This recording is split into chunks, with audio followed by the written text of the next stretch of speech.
모독해 오지 않았는가라는 생각이 좀 듭니다. 우리는 지금 특수관계론을 사실 북한의 이중적 지위하고 거의 동일시하게 인식이 되고 있는데요. 이제 특수관계론이 이제 들어간 남북 기본 합의서가 채택되니까 이 남북 기본 합의서가 어떤 사건에 따라서 됐지만 이 기본 합의서가 대법원, 그러니까 법원하고 헌법재판소로 넘어가면서 이 기본 합의서를 뭐 그냥 신사협정이다, 그리고 정치적 합의다, 그리고 어떤 규범력이 없다, 이런 식으로 대법원 판결이 내려지면서 거기서 나왔던 게 북한의 이중적 지위라는 운동이었습니다.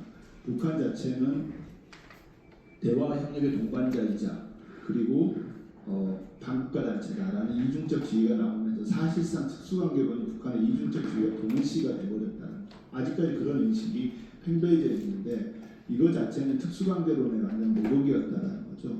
특수관계론이 나온 남북 기본 합의서, 아까 발제자께서도 말씀하셨지만 제1조는 상호체제 인정입니다. 그리고 2조 자체가 내부 문제 불간섭, 3조가 비방 중상, 4조는 파괴 정복행위 금지라는 거죠. 다시 말해서 특수관계론은 이제는 남북관계 기본 원리를 적대와 정복이 아닌 평화공존과 상호체제 인정으로 두는 거였는데 갑자기 이게 이중적 지위로 이렇게 가버리면서 북한이 여전히 반국가 단체로 규정되어 있는 논리로서 작용하고 있다는 겁니다. 그런 의미에서 특수관계론 자체는 사실 국가보안법이나 북한의 이중적 지위와 양립할 수가 없는 원리라는 거죠. 그리고 더군다나 이 특수관계론 자체는 남북 2006년인가 남북관계 발전법이 만들어지면서 사실 특수관계론 자체가 법문에 명시가 되어버렸습니다. 이제 더 이상 이게 특수관계론 자체가 어떤 뭐 합의서 나는 문구가 아니라 하나의 법적 원칙이 됐음에도 불구하고, 그런데 이 특수관계가 뭐냐라는 법적 정의가 전혀 내려지지가 않고 있어요. 법의 자체에서. 그런 의미에서 봤을 때, 그리고 일단 그래도 그래서 어느 정도까지 특수관계론 자체가 이제 법문화됐기 때문에 이거 자체가 국가보안법에 대한 어떤 제어 효과, 방어 효과는 좀 가져야 되지 않겠느냐. 적어도 남북 교류 협력 영역에서 그래야 되지 않겠느냐라는 좀 문제의식을 좀 정리를 좀 해봤고요. 이제는 특수관계론, 뭐 북한이 국가로 나와서 특수관계론 얘기하는 게 뭐 철진한 얘기일 수 있겠지만 특수관계론은 지금에서 다시 우리가 한다라는 것은 좀 우리가 과연 그렇게 말할 자격이 있느냐라는, 그래서 북한의 지위 자체에 대해서 좀 그 정리가 돼야 될 필요가 있겠다라는 생각이 듭니다. 근데 요즘 들어와가지고 한 발 더 나갔어요. 북한의 지위 자체가 우리 법원이 북한에 대해서 어떻게 보고 있는가라는 게 한 발 더 나갔는데, 최근에 이제 많이 보셨을 겁니다. 북한을 상대로 한 어떤 납북자라든지 국군포로가 소송을 거는 게 있었잖아요.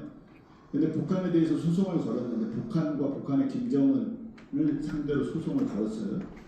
근데 우리 북한을 국가로 보면 주권 면제 조항 때문에 소송이 안 됩니다. 그리고 북한을 또 하나 해서 반국가 단체로 봐도 소송이 안 됩니다. 그래서 고육직책으로 내놓은 게 북한을 비법인 사단으로 봤어요. 비법인 사단이 뭐냐면은 계모임, 종중 이런 게 비법인 사단이에요. 그래서 북한을 비법인 사단으로 보고 소송을 걸었습니다. 그런데 1심 법원에서 그것을 받아줘 버렸어요. 북한을 비법인 사단으로. 그래서 손해배상 청구를 인정을 해줘 버렸습니다. 근데 북한을 상대로 소송을 했기 때문에 북한이 항소를 못한 상태에서 그것이 확정 판결이 되어버렸죠. 그래서 그게 확정 판결이 되니까 계속해서 소송이 가면서 그 소송이 지금 한 8, 9건 정도 쌓여 있을 겁니다. 그래서 여전히 그런 측면에서 봤을 때 이제 북한이 국가도 아니고 반국가 단체도 아니고 더 나아가서 이제 비법인 사단으로 전락이 돼버린 거죠. 우리 법원의 입장에서는. 이런 게 지금에서 현실이다라는 측면을 좀 봐야 될 것 같다는 생각이 들고요. 그 다음에 아까 이제 정보통신법에서 나왔는데, 그러니까 사실 그 교류협력법 자체는 국가보안법이 모든 것을 금지해놓고 있는 상황에서 교류협력법이라는 것이 그것을 허용되는 공간을 만들어준 게 교류협력법입니다. 그래서 교류협력법과 국가보안법 체계는 똑같습니다. 회합통신은 접촉으로, 방문은 그러니까 그 회합통신은 접촉으로, 그 다음에 그 잠입탈출은 방문으로, 뭐 이런 식으로 서로 대응 인간관계에 있으면서 적어도 교류 협력을 목적으로 하는 부분에 대해서는 국가보안법에서 보호를 하겠다, 공간을 만들어주겠다라는 게 교류협력법인데 그게 완전하냐라는 것은 이제 문제가 낳는다라는 것이죠. 그래서 어떻게 되냐면은 아주 이제 웃긴 얘기로 그 교류협력법에서 이제 신고수리를 받고 스님 가서 북한에 갔는데 이제 거기서 금지하는 행위들이 있어요.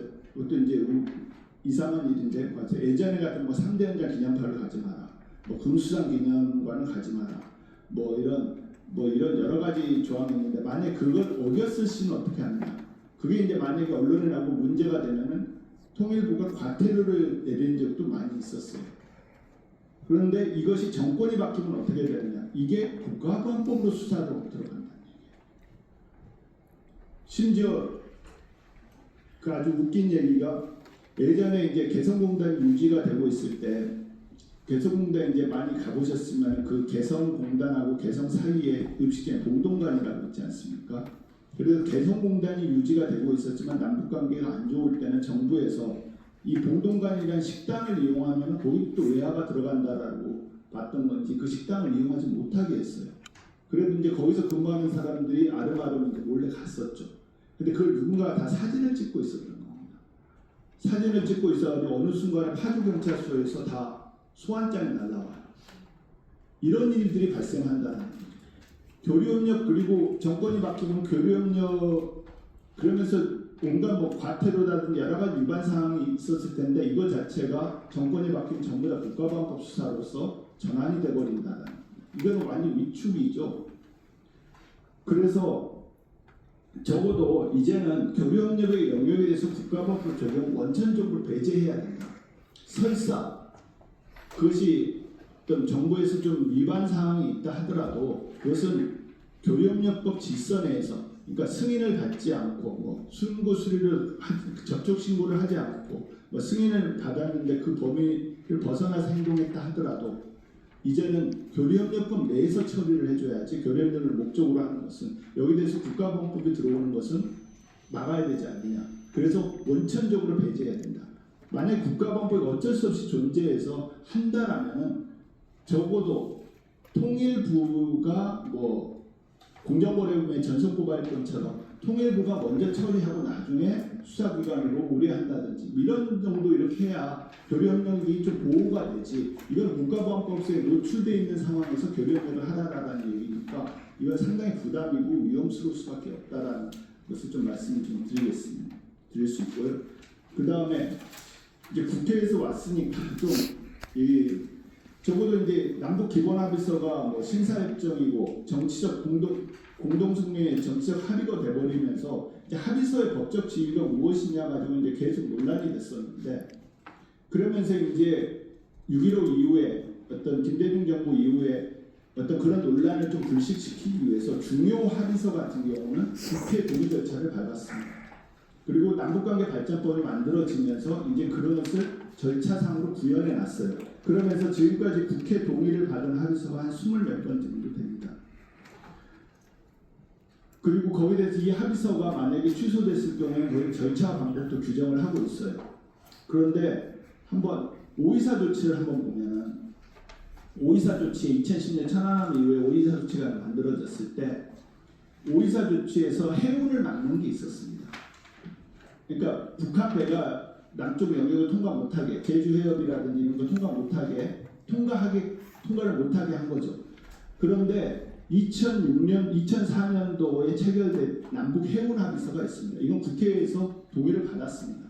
여기에 대해서 이 해운 합의서에서는 어떻게 서로 간 해협을 인정하게 하면서 내용을 보면 나라와 나라 사이가 아닌 민족 내부의 항로로 하고 그 다음에 여기에 대해서는 항로에서 승인 허가 선박의 운항보자 항만로 등 운중대우 행정증서 상호 인정 해양사고시 협력 선원 여객 신변 안전과 무사기한 이런 것들을 얘기를 했다는 것이죠.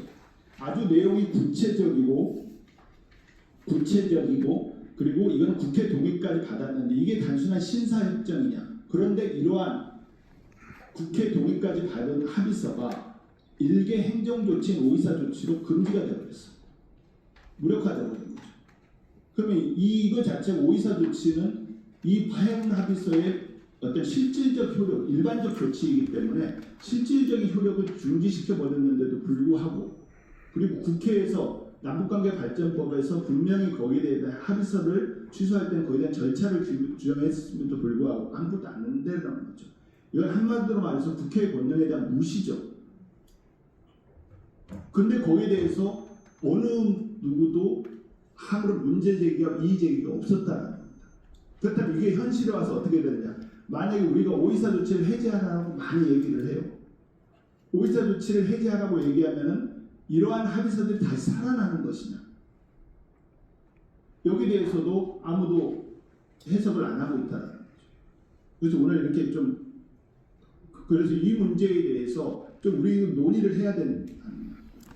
그러니까 524 조치를 해제하라고 해. 이게 행정조치가 대통령이 한마디로 하면 해제가 된단 말이에요. 그렇다면 이 524 조치가 중지시킨, 아무런 법적 근거 없이 중단시켜버렸던 이런 합의서들은 어떻게 다시 살아나는 것이냐? 아니면 뭐 하는 것이냐? 그래서 지난 정부에 답답했던 게 판문점 선언은 국회 비준 동의를 받으려고 해요. 그리고 그 9.19 군사합의 자체도 나라 합의서의 효력을 인정하려고 해요. 그럼 524 조치가 중단시킨 20몇 가지 합의서는 어떻게 할 것이냐라는 거기에 대해서, 그리고 524 조치에 대해서는 아무런 그 해제한다라는 말조차도 없는 이런 무질서한 상황 자체에 대한 문제 제기도 좀 있어야 되지 않겠는가. 그래서 한마디로 524 조치에는 합의서와 관련해서 본다라면 국회 비준까지, 국회 동의까지 받은 합의서를 이런 식으로 됐다라는 것은 한마디로 말해서 국회의 권능에 대한 무시다. 이건 국회 차원에서 문제 제기를 해야 되지 않느냐라는 생각입니다. 예, 이상입니다. 네.